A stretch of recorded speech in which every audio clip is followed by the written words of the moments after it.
உறவுகளுக்கு வணக்கம். இன்னைக்கு ஒரு முக்கியமான செய்தியை பேச போறோம்.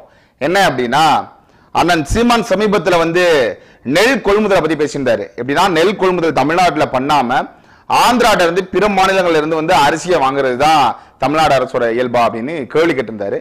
இதை நம்ம 2 மாதங்களுக்கு முன்பே காணொலி போடணும்னு நம்ம நினைச்சிட்டே இருந்தோம். என்ன அப்படின்னா, நிறைய விடயங்கள் இருக்கு, முக்கியமான தரவுகளோட இருக்கு.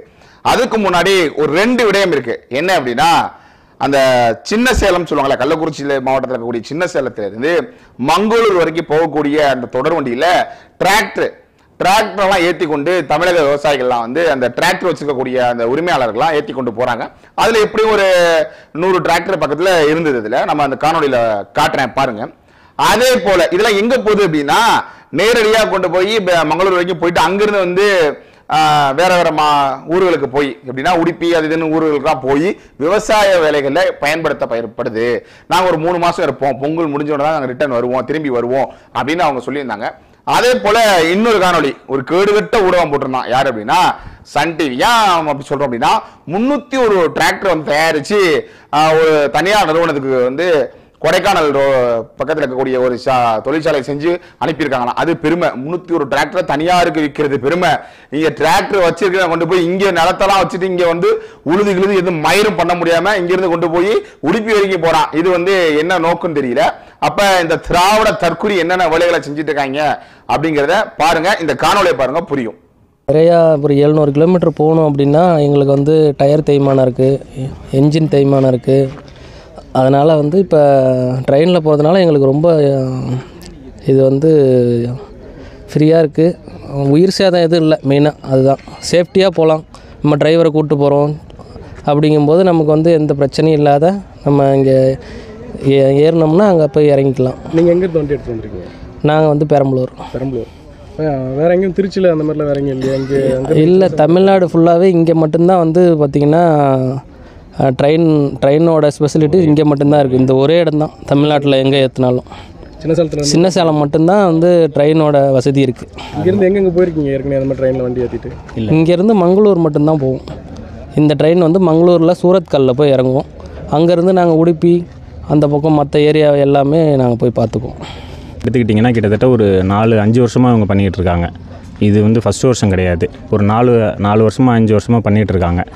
ஸோ 4-5 வருஷமாக நாங்கள் தொடர்ச்சியாக பயணம் பண்ணிகிட்டு தான் இருக்கோம். இதில் அவங்க சொன்ன மாதிரி சில நிறையா பெனிஃபிட் தான். என்னென்னு கேட்டால், வண்டி ஒரு 3 நாள் ஆகும் நாங்கள் ஓட்டிகிட்டு போகிறப்ப.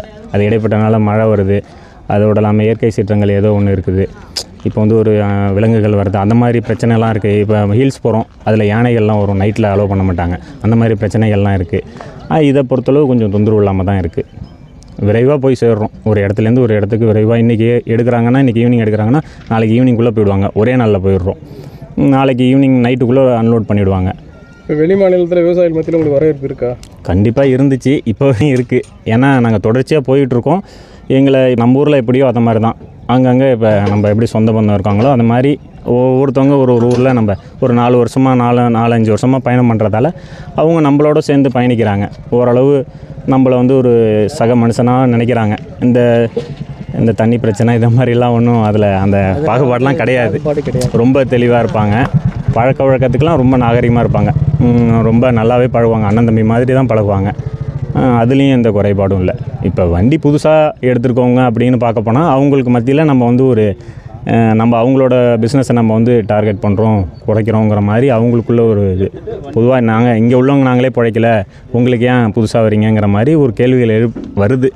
அது இன்னும் ஒரு குறிப்பிட்ட ஒரு 2 வருஷத்தில் இன்னும் கொஞ்சம் அதிகரிக்கலாம்.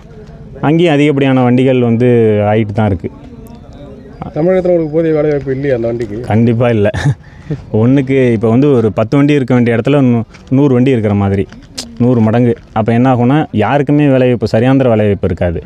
ஒருத்தவங்களுக்கு உள்ளதை 10 பேர் பண்ணணுன்னா எப்படி ஓட்டணும், அதுலேருந்து வருமானத்தை ஈட்டணும்னா முடியாது. இன்றைக்கி உள்ள காலகட்டத்துக்கு டிரைவர் அவங்களுக்கு தனிப்பட்ட முறையில் குடும்பம் இருக்குது, சம்பளம் அதெல்லாம் பார்க்கணும். அவங்களுக்கு போதுமான அளவுக்கு வேலைவாய்ப்பு கொடுக்கணும்னா நம்ம அதுக்கு நிறையா பாடுபடணும். அந்த பாடுபடுறப்ப அது சரியான வகையில் கிடைக்கணும். நம்மளால் ஒருத்தவங்க நல்லா இருக்கணும். இப்போ டிரைவர் இருக்காங்கன்னா அவங்களையும் குறை சொல்ல முடியாது.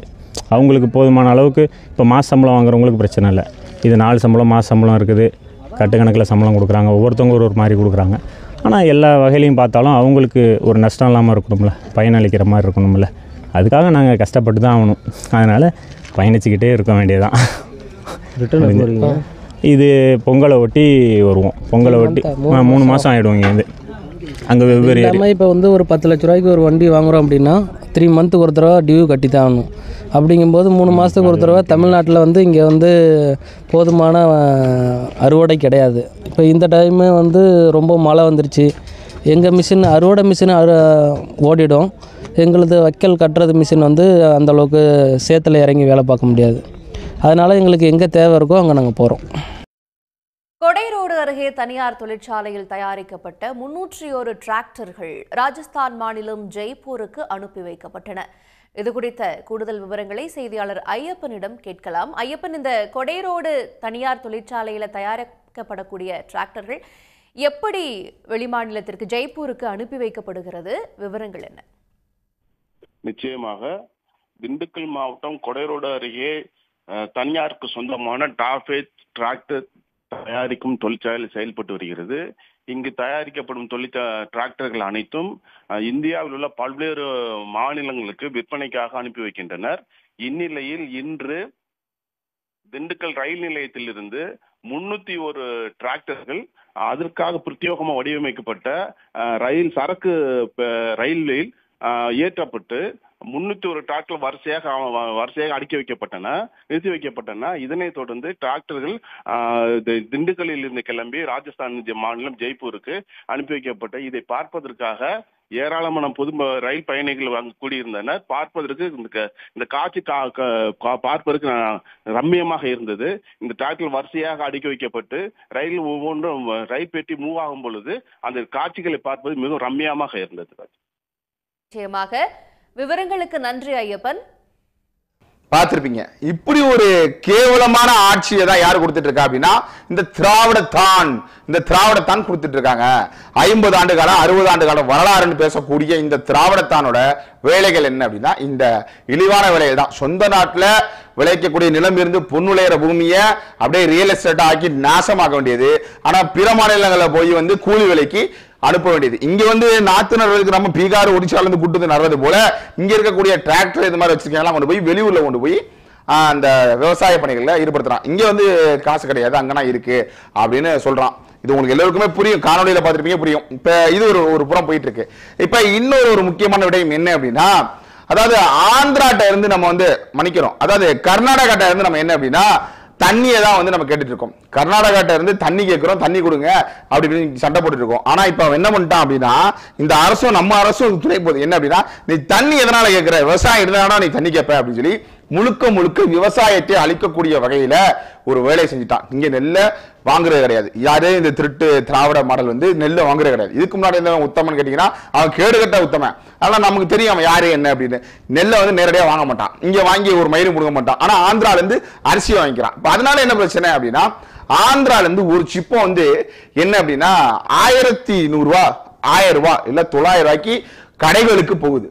அதை வந்து கடைகள் வந்து 1300 ரூபா 1400 ரூபான்னு விற்கிறாங்க. இங்க இருக்கக்கூடிய அரிசி ஆலைகள் இருக்குல்ல, அங்க வந்து பாத்தீங்கன்னா தொட்டி போற ஆட்களோட எண்ணிக்கை குறைஞ்சிச்சு. அவங்க தொழிலை செய்ய முடியல அப்படின்ட்டு மனவேதனையில இருக்காங்க. ஏன் அப்படின்னா இந்த அரிசி தரமான அரிசி எடுத்து நம்ம தொட்டி போடும் பொழுது நம்ம அதாவது நேரடியாக கடைக்கு விற்பனை பண்ணக்கூடிய விலையை வந்து பாத்தீங்கன்னா 1300 ரூபா 1200 ரூபா 1400 ரூபா பக்கம் போகும் பொழுது அதை விற்கும் பொழுது 1600 ரூபா 700 ரூபா அப்படின்னா வாங்க மாட்டாங்க அப்படின்னு இவங்க வந்து குறை சொல்றாங்க. இவங்க வந்து விற்கக்கூடிய நபர்கள் இந்த தொட்டி போற ஆட்களை வந்து குறை சொல்றாங்க. அதனால நாங்க வாங்குறது இல்லைங்க. அதனால நாங்க நேரடியாக எங்கிருந்து வாங்குறோம்னா ஆந்திரா, கர்நாடகா, அது மட்டும் இல்லாம ஹைதராபாத், பஞ்சாப், ஹரியானா இங்க இருந்து நாங்க வந்து வாங்கிக்கிறோம் அப்படின்னு சொல்றாங்க. இதுல ஒரு மனவேதனை என்ன அப்படின்னா இப்ப இருக்கக்கூடிய மக்கள்கிட்ட மிகப்பெரிய பிரச்சனை என்ன இருக்கு அப்படின்னா எனக்கு அரிசி மெலிசா இருக்கணும், சன்னமா இருக்கணும், சாப்பாடு தொண்டில் வச்சு விளக்கணும் உள்ள போயிடணும் அப்படின்னு ஒரு எப்படி சொல்றது ஒரு மனநோய். என் வீட்டு பிள்ளை சாப்பிட மாட்டேதுங்க, என் பிள்ளைக்கெல்லாம் பாத்தீங்கன்னா தொண்டை அடைக்குதுங்கிறான். இந்த அரிசி வாயில போறது, இந்த சோறு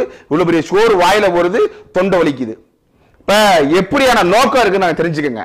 அதாவது இப்படி சரி சன்னமா அரிசி வருது அப்படின்னு நம்ம என்ன பண்ணுவோம் அப்படின்னா அதாவது இப்ப இருக்கக்கூடிய தயாரிப்புகளை வச்சு அந்த பழுப்பரிசி நிற்கிறது, இந்த அரிசியை நிற்கிறது, அப்படியே சுத்தமா அப்படியே பியூரா கோல்டு கலர்ல இருக்கணும் இல்ல வெள்ளை கலர்ல இருக்கணும். அந்த அரிசியை வந்து அப்படியே வந்து நம்ம தனித்தனியாக பிரிச்சு எடுக்கிறது, அதை சில்கிக்கு போட்டு தண்ணியில போட்டு வாஷ், தண்ணினா வெறும் தண்ணி நினைக்காதீங்க, அது பளபளப்பாகிறதுக்கு என்னென்ன சேர்க்குவானோ அதெல்லாம் சேர்ப்பான். அப்படி நம்ம அதை வாஷ் பண்ணி அதை கழுவி அதை சன்னமா மெலிசா பட்டை தீட்டி பாலிஷ் போட்ட மாதிரி பார்த்தீங்கன்னா தெரியும். மினுக்கு ஒரு அரிசி எடுத்து பார்த்தீங்கன்னாலே அப்படி இருக்கக்கூடிய அரிசி திங்கும் பொழுது அது அரிசியில வெறும் சக்கை, அந்த சக்கை எடுத்துட்டு தான் நம்ம சாணி மாறு சாணி போடுறது மாதிரி நம்ம போயிட்டு இருக்கமே தவிர நம்ம உடலுக்கு சத்து இருக்கான்னு கேட்டா குறைவு. அதுதான் உண்மை. அப்ப நம்ம என்ன பண்ணணும் அப்படின்னா, சோறு மொத்தம் வந்தாலும் பரவாயில்ல, நீங்க இங்க இருக்கக்கூடிய முக்கிய அந்த நெல்மணிகளா இருக்கக்கூடிய இந்த மாப்பிளை சம்பா, அது மட்டும் இல்லாம இந்த கவுனி அரிசி அப்படின்னு நிறைய இருக்கு. கருப்பு கவுனி சொல்லுவாங்க, மாப்பிளை சம்பா அப்படின்னு நிறைய இது இருக்கு. அது போல திணை வகைகள் இருக்கு, அந்த குதிரைவாளி இருக்கு. இதெல்லாம் நம்ம பயன்படுத்துறதே கிடையாது, பயன்பாட்டிலே இல்ல. இதெல்லாம் தான் நமக்கு சத்துக்களாக இருந்தது. திணை வகைகளை யார் யாரெல்லாம் தமிழ்நாட்டில் பயன்படுத்தணும் பார்த்தா ஒரு குடும்பமும் இருக்காது.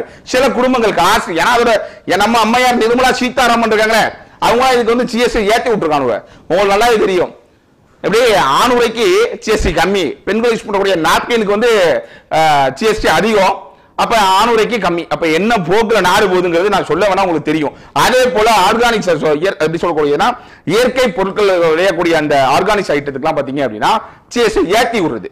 அப்புறம் போய் குதிரைவாளி வாங்கினா என்ன பண்ணுவான், குதிரையே வாங்க முடியாது, குதிரைவாளி அரிசி வாங்க முடியல, அப்புறம் எப்படி குதிரை வாங்குறது அப்படிங்கிற கதையா அந்த வாங்க முடியாது. அப்ப இந்த இடத்துலதான் அரசு நம்மளை வந்து அடிமைப்படுத்தி நாசமாக்கி நம்மளை சாவடிக்குது. இது வந்து மத்திய அரசு. சரி, இந்த அரசு என்னப்பா செய்யுது, தமிழ்நாடு அரசு நீங்க கேள்விக்கலாம். இந்த தமிழ்நாடு அரசு தண்ணி பிரச்சனை இருக்கிறீங்களா அப்படின்னு உங்களுக்கு நல்லா தெரியும். அதாவது காவிரி நதிநீருக்காக போராடி சிறை சென்றவர்கள் ஏராளமான பேரு, அதுல நானும் ஒருவன். அது ஒன்றும் பெரிய இதெல்லாம் கிடையாது. நாம் தமிழ் கட்சி சார்பா திருச்சி துவாவடி இருக்கக்கூடிய அந்த டோல்கேட்டை மறைச்சு போராட்டம் பண்ணும் பொழுது கைது செஞ்சு 3 நாட்கள் வந்து சிறையில் இருந்தோம். அது வேற, நம்ம பெருமை பேசிக்கிறோங்கிறதா சொல்லவில்லை. அந்த நதிநீர் எதுக்கு நான் அதை சொல்ல வரேன்னா, அந்த நதிநீர் பிரச்சனை என்னாச்சு, அந்த வந்து காவிரி நதிநீர் மேலாண்மை வாரியம் அமைச்சிட்டாங்களா இப்படிங்கிற கேள்வி இருக்கு. சுப்ரீம் கோர்ட் ஒரு தீர்ப்பு கொடுத்துச்சே, அது கர்நாடகா மதிச்சுதா இப்படிங்கிற கேள்வி இருக்கு. இப்ப தண்ணியை சரிவரத்தை வந்து விடுறானா அப்படிங்கிற கேள்வி இருக்கு. இப்ப இதெல்லாம் செய்யல, உனக்கு தண்ணி கொடுத்தா விவசாயம் பண்ணுவ அப்படிதானே, அப்ப விவசாயம் பண்ணி என்ன பண்ணுவ, இப்ப நான் வந்து நெல்லை வாங்கல, இது என்ன பண்றது பார்த்துவோம் அப்படின்ட்டு அரசு இந்த கேவலமான வேலையை செஞ்சுட்டு இருக்கு. எப்படி ஆந்திராட்டிலிருந்து பாலை வந்து கொள்முதல் பண்றாங்களோ அதே போல இப்ப அரிசி அங்கிருந்து கொள்முதல் பண்றாங்க. இங்க எல்லா வளமும் இருக்கு, என்ன போட்டாலும் முளைக்கும், என்ன வேலைனாலும் இந்த தமிழ்நாட்டில் செஞ்சலாம். இந்த மண் வளம் அப்படி இருக்கக்கூடிய இந்த காவிரி படுகைய ஒரு சுடுகாடா மாத்தி வச்சிருக்கக்கூடிய வேலை யார் செய்யறா அப்படின்னா இந்த திராவிட ஆட்சியாளர்கள் தான். நீ என்னப்பா இருக்கட்டும் திராவிட ஆட்சியாளர், என் மண்ணை இந்த சொந்தவன் ஆளும் பொழுது இந்த பிரச்சனை இருக்காது, மற்ற ஆளும் பொழுது இந்த பிரச்சனை இருக்கு. இதுதான் நம்ம திரும்ப திரும்ப சொல்றோம். நான் இன்னொரு காணொலிய போடுறேன், அதையும் பாருங்க, உங்களுக்கு தெளிவா தெரியும். இந்த காணொலி நம்ம போடுறோம்ல, இந்த காணொலியில தெரியும். இதெல்லாம் வந்து பாத்தீங்க எங்கன்னா முழுக்க வந்து பக்கத்து மாநிலத்திலிருந்து, நம்ம இந்தியாவில் இருக்கக்கூடிய பக்கத்து மாநிலங்கள்ல இருந்து நம்ம வாங்கப்பட்ட அரிசி. இந்த பைகள் எல்லாம் பார்த்தாலே தெரியும், அப்படியே மினுமினு பலப்பலம் இருக்கும். ஒவ்வொருத்தரும் அவன் மூஞ்ச போட்டு பிராண்டை போட்டு அப்படியே நல்ல சன்னமா இருக்கும், சாப்பிட்டு சன்னியாசியா அப்படியே நிம்மதி நித்திர அடைஞ்சிருவீங்க அப்படிங்கிறது போல போட்டு வச்சிருப்பாங்க. பார்த்துருவீங்க. இப்ப எவ்வளவு ஒரு கேவலமான ஒரு ஆட்சியாளர்கள் இங்க இருக்காங்க அப்படின்னு பாருங்க. சொந்த பூமியில சொந்த நாட்டு மக்கள், சொந்த நாட்டு விவசாயிகள், சொந்த நாட்டு தொழிலாளர்கள் செத்து கொண்டு இருக்கான். இவன் வந்து அயல் மாநிலத்தில் கூட வாழ வச்சு கொண்டு இருக்கான். அப்ப இது எவ்வளவு ஒரு கேவலமான ஒரு செயல் அல்ல. திரும்ப மக்களுக்கு இதுல இருந்து நான் என்ன தெளிவா சொல்றேன் அப்படின்னா, தயவு செய்து அரிசி குண்டா இருக்கு, தொண்டையில போக மாட்டுது அப்படின்னு சொல்லி தொலையாதீங்க. வாழைப்பழமே தொண்டில வச்சு நம்ம தின்ன ஆட்கள் அப்படிங்கும்போது இந்த அரிசி போகாதா, அரிசி போகாதா, இதுதான் நம்ம கேட்கிறோம். தயவு செய்து அரிசிய, அதாவது கைக்குத்தல் அரிசின்னு சொல்லுவோம், அப்படிப்பட்ட அரிசியை தின்னவனா நல்லா இருந்தா ஆரோக்கியமா இருந்தான், எந்த நோயும் இல்லை. ஆனா இப்ப இருக்கக்கூடிய ஆட்கள் என்ன பண்றான் அப்படின்னா இதெல்லாம் மதிக்கிறது இல்லை. அந்த அரிசியா வேணாம், எனக்கு ரொம்ப சன்னமா இருக்கணும், மெலிச்சா இருக்கணும், தொண்டையில போட்டு அப்படியே கரைஞ்சு போகணும் அப்படின்னு சீக்கிரம் அழிஞ்சு போறதுக்கான வழியை தேடிட்டு இருக்கோம். தயவு செய்து சிந்தித்து பாருங்க. மக்கள் நம்ம மேலையும் தவறு இருக்கு. என்ன அப்படின்னா நம்ம சரியான பொருளை தேர்ந்தெடுக்கணும். எனக்கு ரொம்ப சாப்பாட்டு சன்னமா இருக்கிறது முக்கியமா இல்ல, நம்ம நல்லா தின்னுட்டு திடமா இருக்கிறது தான் முக்கியம். அப்ப நாம் எதை வேணும், பிள்ளைங்க சாப்பிடலாம், சாப்பிட்டு பழகி பாரு, சாப்பிடு அப்படின்னு சொன்னா பழகிரும், கண்டிப்பா பழகிரும். நம்ம சொல்லி கொடுக்கணும், அதை நம்ம தவறுறோம். அதுக்கு தகுந்தார் போல இந்த அரசு கேடுவிட்ட வேலை செய்யுது. தண்ணி தண்ணி தண்ணி வேற பெரிய பிரச்சனை எடுக்கிறாங்க. விவசாயமே இல்லைன்னா அப்புறம் தண்ணி குடிக்கிறதுக்கு இருந்தா போதுண்டா அப்படின்னு ஒரு வேலை. சரி, இவன் தண்ணி தான் தள்ளல, இதை சேமிக்க வைக்கிறதுக்கான வழியாக இருக்கா, ஒரு இளவும் கிடையாது. ஆனா தமிழ்நாடு வந்து எப்படின்னா இந்தியாவே முதலிடத்துல இருக்குன்னு இவங்க பெருமை பீத்திக்குவாங்க. இப்போ நம்ம ஒரு விளம்பரம் பார்த்துருப்போம், நம்பர் 1 ஜவுளி மாளிகை சாரதாசம்பா, இங்கிட்டு இருக்கான் பார்த்தீங்கன்னா நம்ம சென்னை சில்க்ஸும்பா, அவன் நம்பர் 1 போட்டுக்குவான். ஆனால் எவன் நம்பர் 1 தெரியாது. அது போல நம்பர் 1 ஆட்சியாளர் யார் அப்படின்னா ஐயா முதல்வர்னு அப்பா ஸ்டாலின் போட்டுக்கிறாரு. அப்ப இது கேடு கட்ட செயல். இதெல்லாம் மாறணும்னா என்னங்க பண்றது அப்படின்னா, என் வழி புரிந்தவனுக்கு தான் என்னோட வாக்கு அப்படின்னு நீங்க என்னைக்கு நினைக்கிறீங்களோ கண்டிப்பா அன்னைக்கு மாறும். நம்ம இதுல இருந்து என்ன சொல்றோம் அப்படின்னா, உங்களுடைய வாக்க இந்த மண்ணையும் மக்களையும் இந்த மண்ணில் இருக்கக்கூடிய ஒவ்வொரு உயிரையும் நேசிக்கக்கூடிய ஒருவனுக்கு நீங்க வாக்கு செலுத்தினாதான், அது உங்கள இருக்கக்கூடிய ஒருவனுக்கு நீங்க வாக்கு செலுத்தினாதான் இந்த நாடு எதிர்கால தலைமுறை வாழும் வளரும். இல்ல அப்படின்னா இந்த நாடு சுடுகாடாக மாறி போறதுல மாற்று கருத்தே கிடையாது. அதனால உங்களுடைய வாக்க நீங்க என்ன பண்றீங்க அப்படின்னா, வரக்கூடிய சட்டமன்ற தேர்தலில் ஆனந்த் சீமானுடைய முகமாவே இருக்கக்கூடிய விவசாய சின்னத்துல வாக்கு செலுத்தினாதான் நீங்க வாழ முடியும், நாம வாழ முடியும். அதுதான் நம்ம திரும்ப திரும்ப கேட்டுக்கிறோம். நிறைய எதிர்மறை கருத்துக்கள் இருக்கு, நிறைய சொல்லுவான், திட்டு பய உருட்டு பயம், திருடுறதெல்லாம் அவன் தான், உருட்டுறதெல்லாம் அவன் தான். ஆனா நம்மள சொல்லுவான், பக்கத்து வீட்டுல இருக்கவன், பக்கத்து எதிர் வீட்டுல இருக்கவன், பக்கத்து ஊர்ல இருக்கவன் எல்லா கழிவுகளையும் ஊத்துவான். நமக்கு அதெல்லாம் பிரச்சனை இல்லை. ஆனா உண்மை நேர்மையை தேர்ந்தெடுத்து பாருங்க, நீங்களே சரி செஞ்சு பாருங்க, வச்சு பாருங்க, இது சரியா இருக்குமா, இது சரியா இருக்குமா. இந்த திருட்டு உருட்டு இப்படி நெல்லை நாசமாக்கிறவன் நல்லா இருப்பானா, நெல்லுக்காக பேசுறவன் நல்லவனா, இப்படி நீங்களே தரத்தை பிரிச்சு பாருங்க. பிரிச்சு பார்த்தாதான் இந்த நாடு வளரும், நம்ம வாழ முடியும். அதனால உங்களுடைய வாக்க வரக்கூடிய சட்டமன்றத்தில் இந்த விவசாய சின்னத்தில் நாம் தமிழ் கட்சிக்கு வாக்கு செலுத்தினா ஒழிய வேற வழியே இல்லை அப்படின்னு சொல்லி இந்த காணொலியை நிறைவு செய்வோம். நன்றி.